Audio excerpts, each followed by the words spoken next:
Ինչ է նշանակում ուժեղ երկիր ունենալ։ Ինչ ենք ընդհանրապես մենք բերելու Արթիկի համայնքի համար։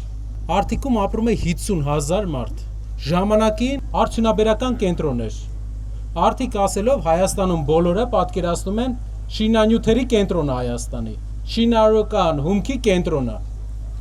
Այսօր յուրաքանչյուր համայնքում տղամարդկանց նշանակալի մասը Հայաստանից դուրս է եկել։ Նույն վիճակը այստեղ է, նույն վիճակը Շիրակի հյուսիսում է, նույն վիճակը Գեղարքունիքում է, նույն վիճակը իմ հայրենի համայնքում է։ Բոլոր տեղերը նույն վիճակն է։ Դուք թողնում եք համայնքը, գնում եք, որովհետև աշխատանք այստեղ չկա։ Ինչու չկա աշխատանք Հայաստանում։ Ով պետք է ստեղծի այդ աշխատանքը։ Եկեք նայենք, թե ովքեր են մեզ կառավարում, կարող են իրենք աշխատանք ստեղծել, թե չէ։ Մեր երկրի ղեկավարը, մինչև երկրի ղեկավար դառնալը ունեցել է 10 աշխատող, որից 8-ին ամեն տարի փոխել է։ Նա չի կարողացել իր մոտ աշխատատեղ ստեղծի, իր թիմի մեջ լավ միջավայր ստեղծի։ Ինչպես է 100,000-ավոր հայերի աշխատանքով ապահովելու։ Ով է այն մարդը, ով այսօր պետք է գա Հայաստանին առաջնորդելու։ Այդ մարդը մեր պես, ձեր պես մարդ է, ով ժամանակին գնացել է արտագնա աշխատանքի, հաջողությունների է հասել, բայց հիշողությունը տեղն է եղել։ Հիշել է իր հայրենի համայնքը եւ հիշել է իր հայրենիքը ու հաջողության հասնելուց հետո ամեն անգամ աջակցել է իր հայրենիքին։ Արթիկում բազմաթիվ են, յուղերում բազմաթիվ են այն մարդիկ, ովքեր Հայաստանից դուրս հաջողության են հասել եւ բոլորն է սիրով հիշում են հայրենիքը ու ուզում են վերադառնալ, ես կարող եմ վստահ ասել բոլորի հետ Հայաստանից դուրս ես շփվել եմ, բոլորն է կարոտով են, բայց չեն կարողանա։ Գան այստեղ, որ այստեղ աշխատանք չկա, ինչ անեն։ Ինչն է մեր ծրագիրը։ Առաջի բանը Հայաստանի բոլոր համայնքների համար ընտրվելու է զարգացման ծրագիր։ Մի համայնքը զբաղվելու է նավթի վերամշակմամբ, մի համայնքը զբաղվելու է պղնձի վերամշակմամբ։ Արթիկը որպես հայկական շինանյութի կենտրոն տուֆից բռնած բոլոր շինանյութերի արտադրությունը։ Մենք տարեկան ներմուծում ենք $500 միլիոն շինանյութ, կերամիկա, որի կավը այստեղ կա։ Գիտեմ, որ Փանիկի շրջակայքում դուք ունեք կավի հանքեր այստեղ մենք։ Ամեն ինչ կա Հայաստանում տասնյակ հարյուրավոր միլիոնների ներմուծվում է այստեղ։ Փոխանակ Հայաստանում արտադրվի։ Իշխանության փոփոխությունից հետո 1 տարվա ընթացքում ծրագիր է առաջարկվելու։ Արթիկի համար առանձին ծրագիր, թե ինչ գործարաններ պետք է լինեն, որ մարդիկ մնան եւ աշխատեն։ Սա է երկիրը ուժեղացնելու ամենահեշտ ճանապարհը։ Կարող ենք մենք էլ բերենք մի քանի փողոց ռեմոնտ անենք,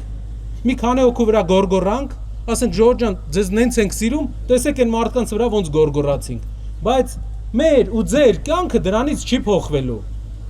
Փոխվում է կյանքը այն ժամանակ, երբ կա աշխատատեղ 7,000 մարդ Արթիկ խոշորացված համայնքում գործ չունի այս պահին ու գնում է Հայաստանից դուրս 7,000 մարդ։ Պատկերացեք ինչ մեծ նշաձող ունենք մենք անելու։ Ամեն օր հանգիստ պետք է աշխատենք ու վերականգնենք Հայաստանի արդյունաբերական հզորությունը, նաև այս համայնքի համար։ Սա մեր առաջարկն է։ Հանգիստ նորմալ փոխենք մեր երկիրը կամ դատարկվելու է ժողովուրդ։ Սա բոլոր համայնքներում նույն օրինակն է լինելու։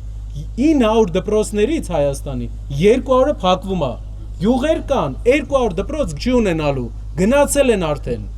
Մենք եթե հիմա բան չփոխեցինք, գնալու են սա։ Երիտասարդ ծերունդը շատ երիտասարդներ եմ այստեղ տեսնում։ Գնալու է, Երևան է գնալու, Հայաստանից դուրս է գնալու, չի մնալու, եթե չկա աշխատատեղ։ Իսկ Հայաստանում ամենաշատ աշխատատեղ ստեղծել է Սամվել Կարապետյանը, հայկական ամենամեծ ընկերության ստեղծողը։ Մարդկանց չենք ուզում անուն դնենք, չենք ուզում ամբողջ օրը կռիվների մեջ լինենք իրանց պես ու մոռանանք ժողովրդին։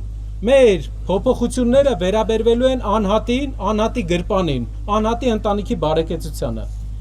Մեծ աշխատանք կա անելու։ Իսկ ինչա լինելու այլընտրանքը մեր։ Ինչ վտանգի առաջ ենք մենք կանգնած, որի համար այսքան մարդիկ պայքարում են, մեկին տանում են, նույն օրը թողում են, մեկին ամբողջ օրը process-ի մեջ են, շատ մարդկանց աշխատանքի խնդիրներ են ստեղծում։ Ինչու են այդ մարդիկ կպել, ինչու ենք բոլորս այստեղ կպել այս պայքարին, որ պայքարենք։ Ասեմ ինչու։ Որովհետև մենք ունենք երկու այլ ընտրանք։ Մեկ, ստեղծում ենք աշխատատեղեր, հզորացնում ենք մեր երկիրը, լուրջ հարաբերություններ ենք ստեղծում կողքի երկրների հետ, երկրորդ,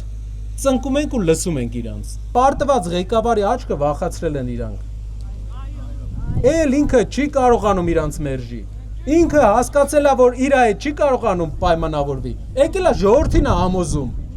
Նրան չի կարում համոզի։ Եկել մեզ համոզում, ասում է ոչինչ։ Հեսա կասի 1000 հոգի է։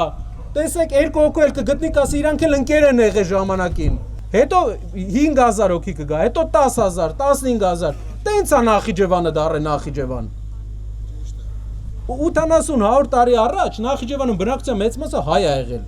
Սենց եկել են իբր ընկերություն են արել, բան են արել, վերջում մի օր զարթնել ենք, տեսել ենք մսկիթն է,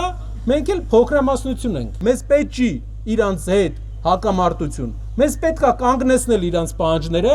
կառուցել ուժեղ երկիր, որ համայնքներում բնակչությունը աճի։